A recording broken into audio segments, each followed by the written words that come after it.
जय श्री कृष्णा। आइए सुनते हैं पुरुषोत्तम मास महात्म्यम कथा का 29वां अध्याय।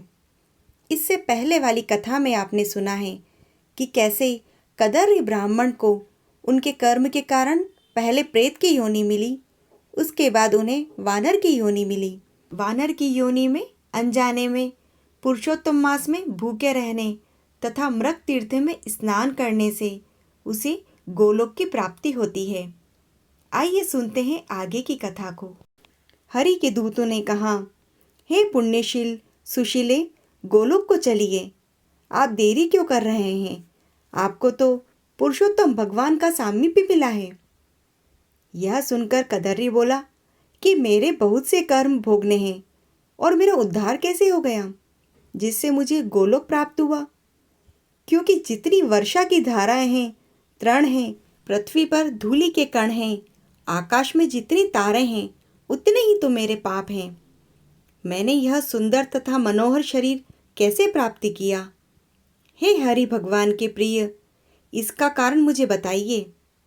श्री नारायण ने कहा कि कदर्य के इस प्रकार वाणी को सुनकर हरि के दूतों ने कहा कि अहो आश्चर्य है, आपने इस पद की प्राप्ति का कारण नहीं जाना।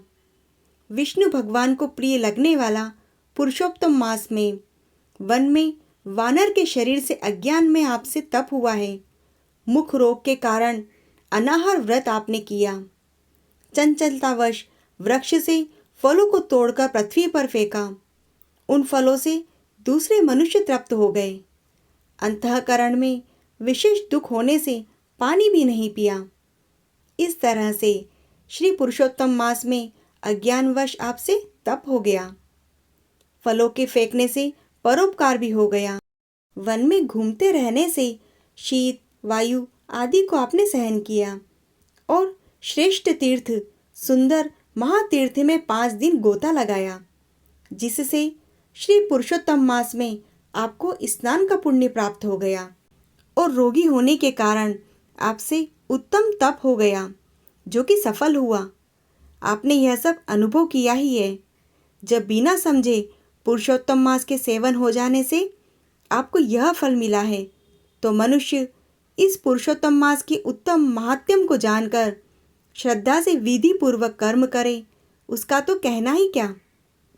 जो आपने अर्थ साधन किया वैसा करने में कौन समर्थ है?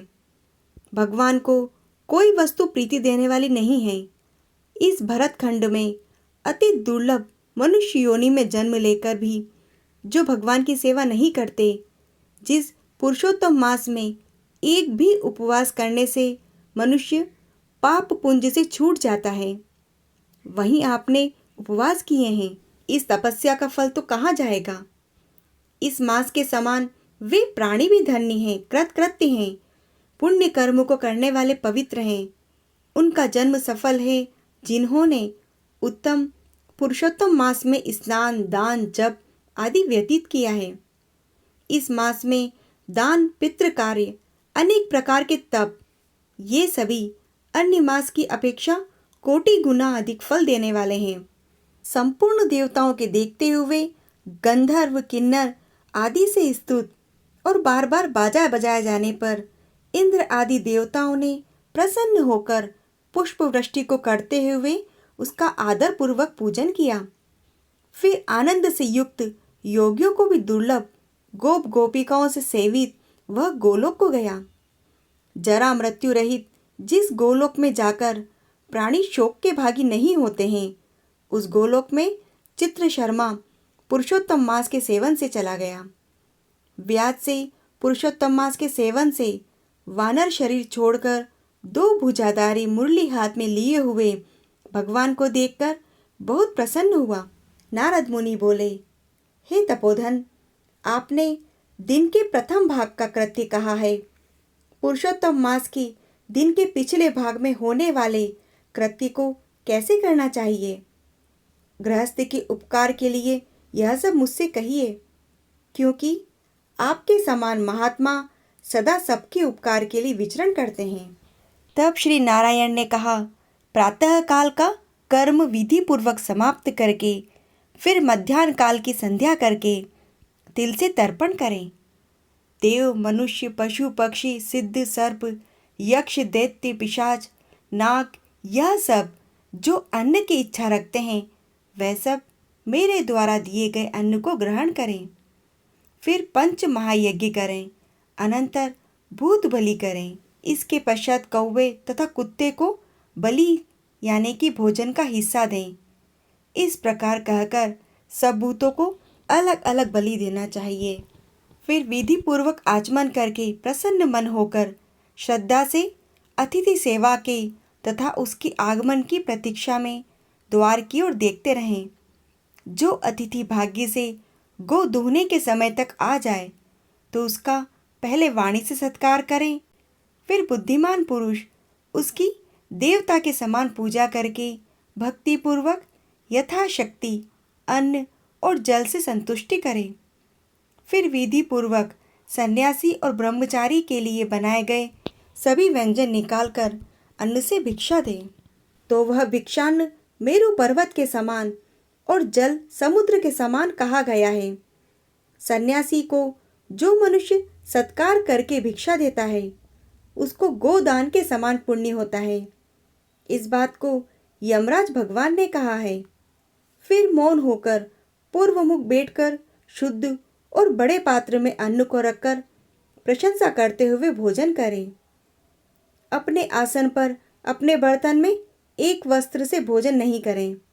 स्वयं आसन पर बैठकर स्वस्थ चित्त प्रसन्न मन से होकर जो मनुष्य अकेला ही अपने कांसे के पात्र में भोजन करता है तो उसकी आयु, प्रज्ञा, यश, बल ये चारों बढ़ते हैं।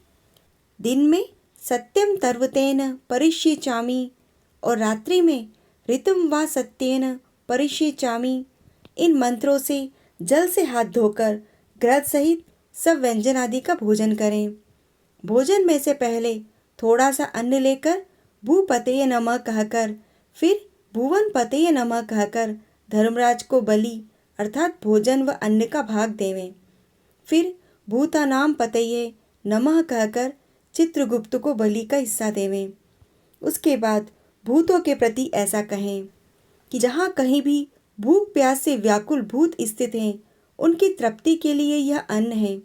फिर ओम प्राणाय स्वाहा, ओम अपानाय स्वाहा, ओम व्यानाय स्वाहा, ओम उदानाय स्वाहा, ओम समानाय स्वाहा इस प्रकार का उच्चारण करके घृत के साथ 5 ग्रास बिना दांत लगाए निगल जाएं।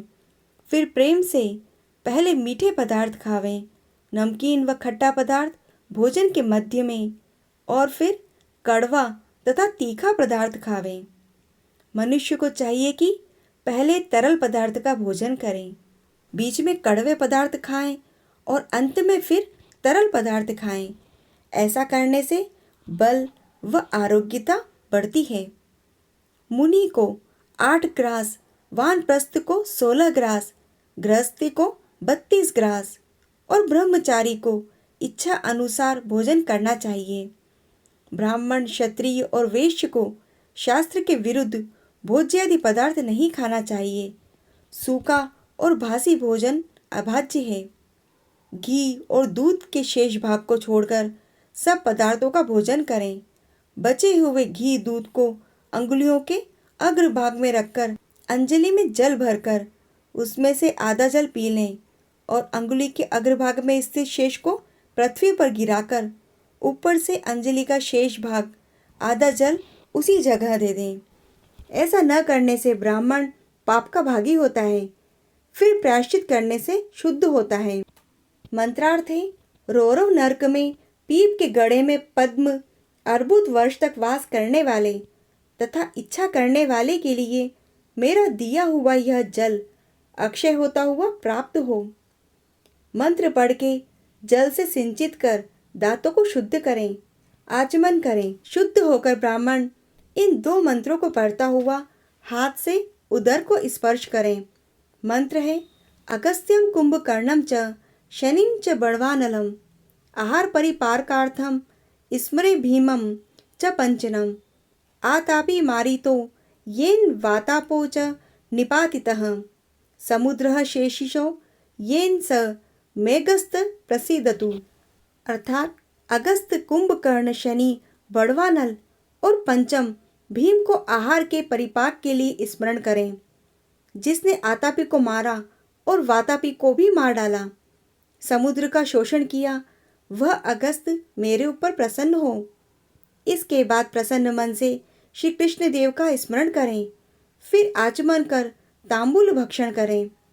भोजन करके बैठकर पर ब्रह्म श्री कृष्ण का उत्तम मार्ग के उत्तम शास्त्रों से विनोद से विचार करें। बुद्धिमान आध्यात्मिक विद्या का श्रवण करें। सर्वथा आजीविका से हीन मनुष्य भी एक मुहूर्त स्वस्थ मन होकर श्रवण करे। जो यह सब धर्म को जानता है वह श्रवण कर पाप का त्याग करता है।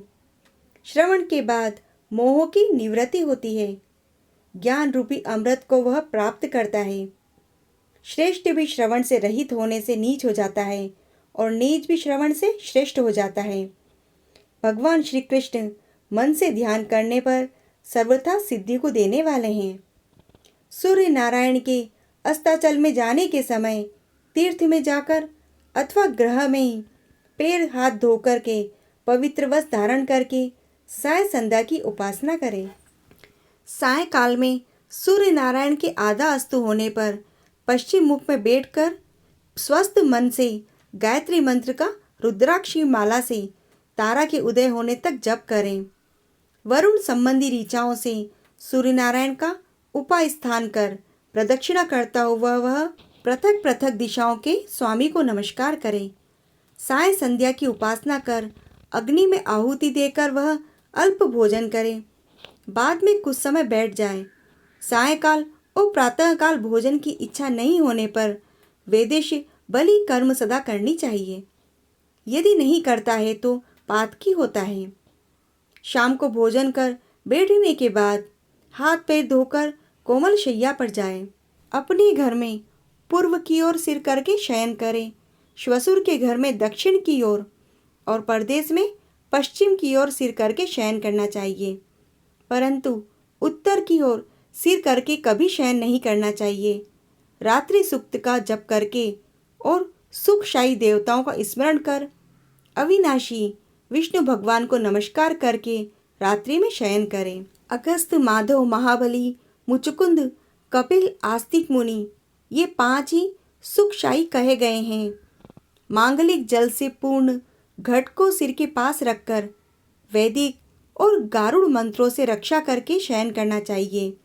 प्रदोष और इसका पिछला प्रहर वेदाभ्यास करके व्यतीत करें। फिर दोपहर शयन करने वाला ब्रह्मतुल्य होने के योग्य होता है।